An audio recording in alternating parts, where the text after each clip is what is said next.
জমিনে যারা আছে সব শেষ হয়ে যাবে, একজন ছাড়া, তিনি কে? আল্লাহ তখন হুঙ্কার দিয়ে একা একাই বলবেন ইয়া আরদু আইনা আশজারুকা, ও পৃথিবী তোর বড় বড় গাছগুলো কোথায়? আর বিশাল ওইটাকে কেন্দ্র করে শিরকের আখড়া জমে ওঠে, ওখানে মোমবাতি লাগায়, লাল সালু দেয়, নাচানাচি করে, এরকম বট গাছের আখড়া আছে নাই? আল্লাহ বলবে ইয়া আরদু, হে পৃথিবী, আইনা আশজারুকা, তোর বড় বড় গাছগুলো আজকে কোথায়? ইয়া আরদু আইনা আনহারুকা, হে পৃথিবী তোর বড় বড় নদীগুলো কই? পদ্মা নদী কই? মেঘনা নদী কই?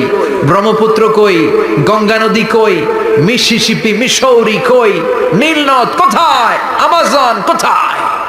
৬,৬৯৫ কিলোমিটার লম্বা, উগান্ডার ভিক্টোরিয়ার কাম্পালা থেকে এর অববাহিকা শুরু। পৃথিবীর সবচেয়ে বড় যে নদীটা নীল নদ, মিশরে এই নদটা ছিল। আমি দেখেছি, ঘুরেছি এর উপর দিয়ে অনেক। 5 বছরে নীল নদের পানি আমি খেয়েছি। মিশরের নীল নদ ছাড়া কোনো মিঠা পানির উৎস নাই। এজন্য প্রাচীন ঐতিহাসিক, ওনার নাম হিরোডোটাস, উনি বলেছিলেন Egypt is the gift of Nile, মিশর হচ্ছে নীল নদের দান। নীল নদ না থাকলে মিশরে কেউ থাকতো না। আল্লাহু আকবার পড়ুন।